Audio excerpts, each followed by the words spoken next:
You look like you're in the Shaolin mountains, bruv. I am. No, I am. It's not big man, yeah. Call me grim sick man. Splash up brandy man, but I'm a magnum man, yeah. West Swindon man. You've been hard for ages. I'm not bad. See, the thing is, yeah, I love grime so much, and I'm glad that there's people like you coming through that's building the scene. But I feel like you're a few years younger than me, yeah. So I feel like everyone's on drill at the moment, brother. Would you say that's a fair thing to say? Yeah. It's the cool thing to be on. I love drill though. Do you like drill? I think drill's hard, but on a deeper level, on a musical level, I think grime's better. Musical level. Yeah, I do. But I do think that drill's getting quite musical though. I do think drill's going in a way which... Do you reckon? I think it's evolved. Like I heard one guy called Millions, who I think is an amazing technician with it. I think the artists are getting better, but the beats might evolve a bit more. But I think the artists coming in from the drill are getting a lot better. Yeah. So obviously we've got Grim Sickers. It's sick to have you. How are you feeling today, bro? Yeah, you know what it is, bruv. I don't even mind the lockdown, bro. I'm easy, bruv. You know what I'm saying? You're banging tunes out, so... Yeah, every week, man. We've got a few in the grime shutdown all week, but I've got a massive feature on the grime scene. Probably he's in everyone's top 5, so I'm not gonna say no names, but like when that drops, that's the way I'm coming this year. You know what I'm saying? Your work rate has been insane in quarantine, so yeah, you've been bringing out. Because I've recorded a lot. Mm. I've recorded a lot, so I would like to drop more videos, but at the moment I didn't record enough videos, and not a lot of people on shooting. So yeah, I'm just sitting on stuff that I've probably been sitting on for about a year, to be honest, bro. A year? Yeah, probably about a year. I record it, bro. Like as a musician, bro, I think you should be in the studio like a 9 to 5, innit? So I record so much, bro. Like even for when, like, if I die one day, you can still drop like 40, 50 tracks. So I always stay stacked up, man. I don't know about you, but if I don't drop for more than a month, I feel like I'm forgotten about. I feel like I'm not relevant. I feel like you always got to...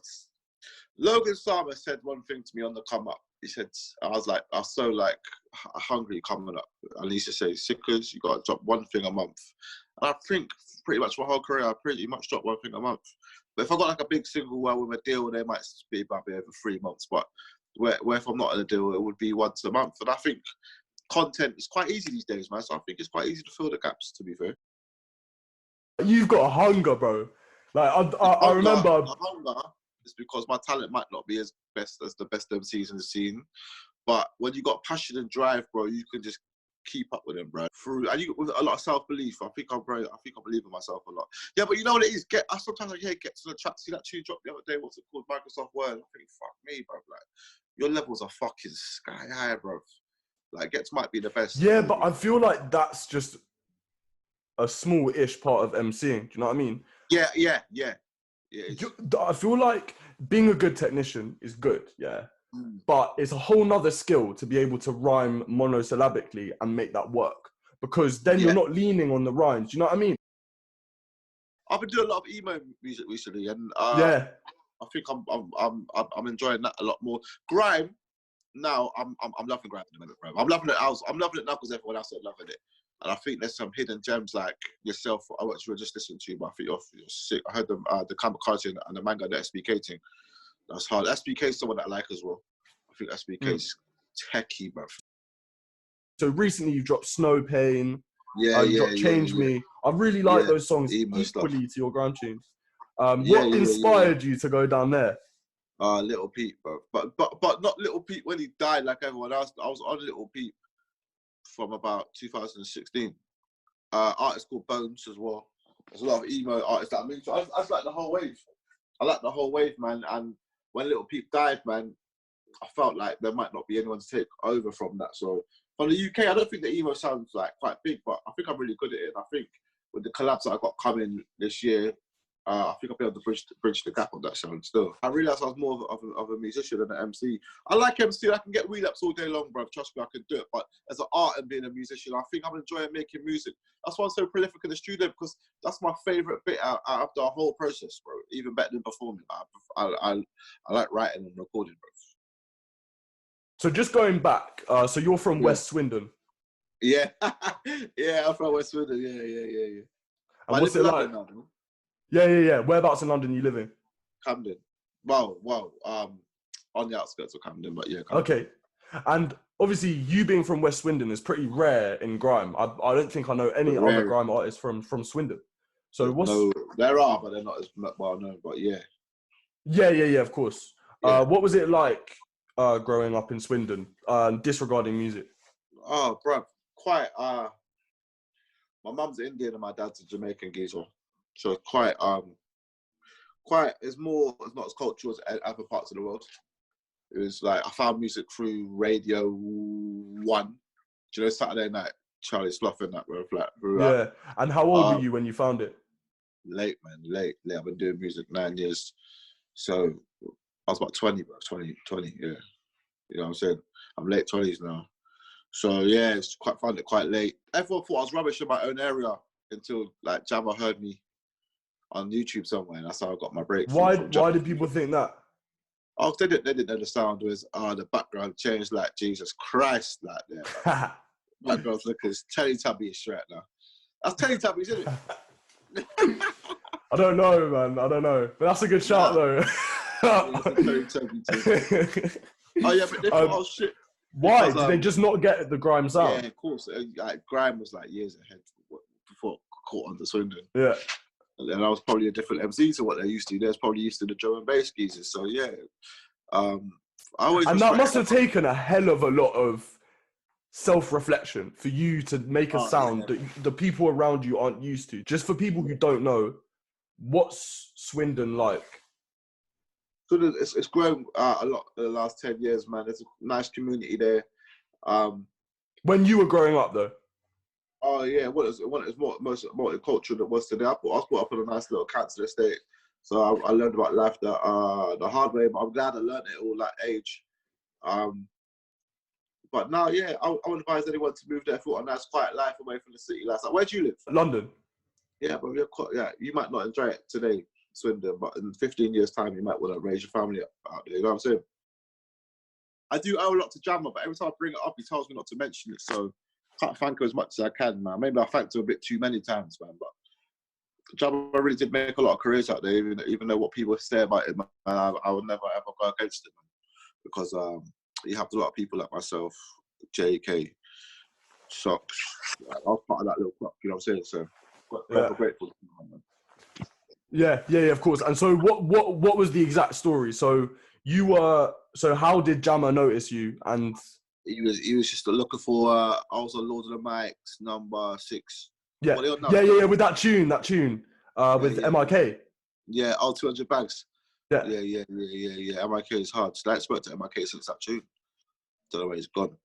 But what was it? Yeah, Lord of the Mics 6. They're looking for opponents, so someone set my video for me. And then he ran me up 5 minutes later, so I was in the basement, bro, swinging for my life, bro. And you murk on set. Oh my days. Yeah, cool. I could do. That's easy. It's easy for me, bro. First and foremost, yeah. How does your mind think of such dirty lyrics? I know, bro. Yeah, bro. Trust me, bro. I'm such a nice geezer as well, bro. Yeah, you are. The crud in my lyrics, bro. It must be from my Jamaican side, bro. Because fuck me, bro. Yeah, man. It's just I don't know. I think of things that I know people don't think of. That's the hardest thing to think about. So I'm into boxing, so I talk a lot about boxing in my lyrics. So you box as well, yeah? Yeah. Just for training. Yeah, not like professionally, but I'm quite involved in the boxing scene, man. Like I'm about to be working with BT Sports and all that in the boxing. So that's another side to me. Yeah, sick. I remember just in the research of grime, so that must have been 2014-ish. Yeah. That was when you came through, really broke through. Yeah. Although I've seen some of your songs beforehand, though, before that. Yeah. And they're cold as well. Not bad. And so what happened from there? From there, I was making waves in the grime scene. I was making a lot of waves. And then I made a song called Kane. And then that kind of elevated me to the next place, which led me to get signed by Mike Skinner. Grind, a lot of rinse FM sets, a lot of 1 extra sets, a lot of flipping. Doing the grind where you go to before if you're good enough, you'll go through the next portal. But if you're not, you'll be doing the same sets for like 15 years, saying the same lyrics. But it is what it is, man. Yeah, but you made it through. And yeah, I'm glad I did, man. Flipping up, because I don't want to be saying the same bars on sets, bro. Like when I raise up my kids, you know what I'm saying? It's hard. But yeah, the next portal, like when you get to that stage, man, it's like, are you gonna make it or you're not? You got to jump through that portal when you get the chance, man. so how did Kane come about? Because that is a massive tune. Yeah, it wasn't too bad. Kane come about from just me freestyling, man. Like me freestyling, and just like I said, word Kane. I was going around sets, then I just copied like the flow into like the rest of the bars, man. I just said all the other words I could think of at the time and just put it into a tune. Hollow that Swift the beater, he made the beat. And then I got signed to Warner Brothers and Max Skinner. Then after that, Open the Till with Gets, that went off same way. Then That is so cool. Yeah, that's all right. Then I toured with the Streets for 2 years. Then I released a tune with Chipmunk and Max Skinner. And then we done Glastonbury main stage last year. And now we're quarantined off, bro. So I was on a bit of a roll, actually. Yeah. And how do you find performing? Because Glastonbury main stage is crazy. I love performing, man. But it's kind of like a blur, man. Like, you always forget. You always think, am I going to forget my lyrics or am I going to do good? Yeah, bro. It's hard, bro. Especially when you're spit quite fast as well, bro. But I was on BBC Two, so like, my whole family never seen me perform. And the background switch was immaculate as well. Yeah, it was sick, man. I like performing, but I do prefer the studio. But I need to have a couple of drinks before I perform and calm down the nerves and that, bro. I'm just pacing up. There's nothing worse than waiting for your set, bro. And you got to get like 2 hours early, man. There's nothing worse than that, bro. Especially for Glastonbury main stage, that must have been crazy nerves. Yeah, yeah. So I got to big up Mike, man, because I was there a bit before my time. But if you're there, bro. You know what I'm saying? You got to take a chance while you're there. One thing that really strikes me about you, not just in your bars, but also in your personality, is your drive. You're very energetic.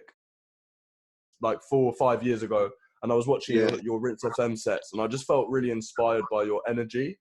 Thank you, man.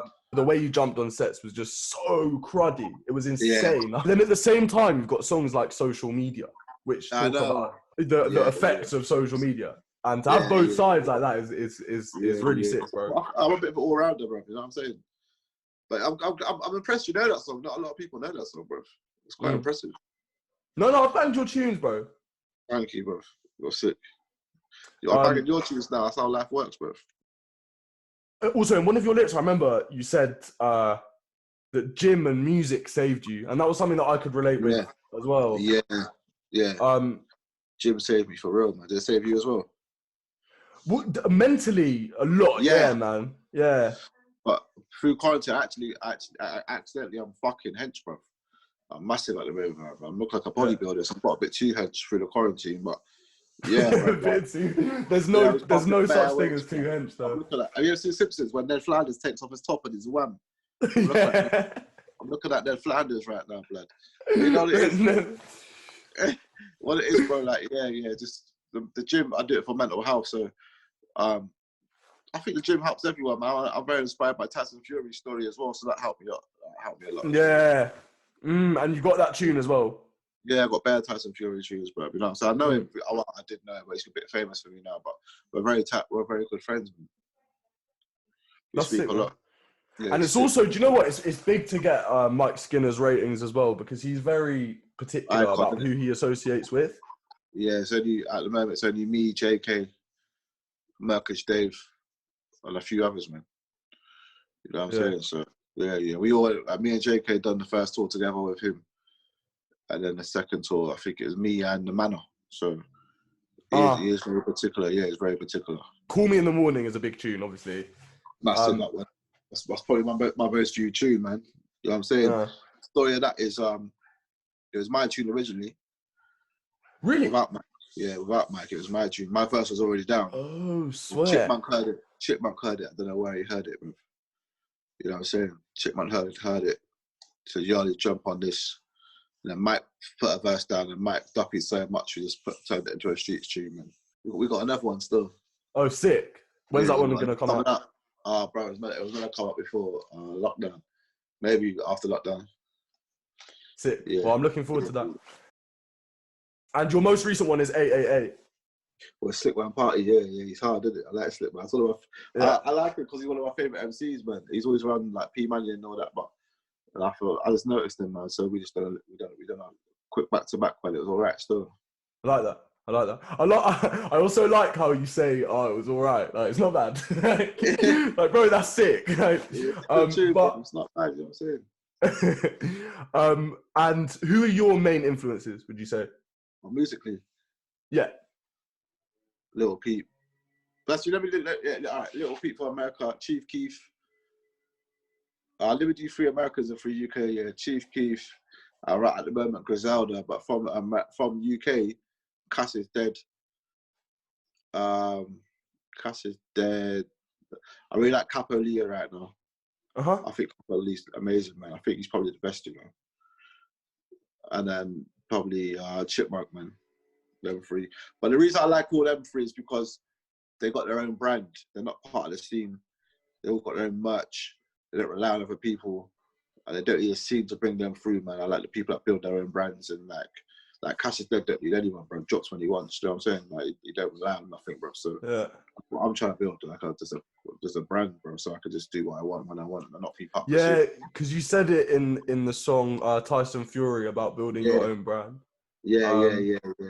That's what you should start from today, bro. Don't try and get an OC, man. Just build your brand up, bro. So you're good. That's the advice I give to everyone. Build your brand. Don't join the scene. Build your own scene. Because when Storm did come through, bro, he did come through the scene, bro. He had his own team already. You know what I'm saying? Yeah. So yeah, that's for sure. That's because then also I guess it's quite easy to be put under the bracket of grime, and then when grime goes down, do you know what I mean? And yeah, it's not bad being in grime, but I'll tell you that people like Slow Tie's got his own brand. Do you know what I'm saying? Yeah, so, completely. I guess it's just easier to be bracketed by grime than by other genres. Yeah, easy, very easy, bro, very easy.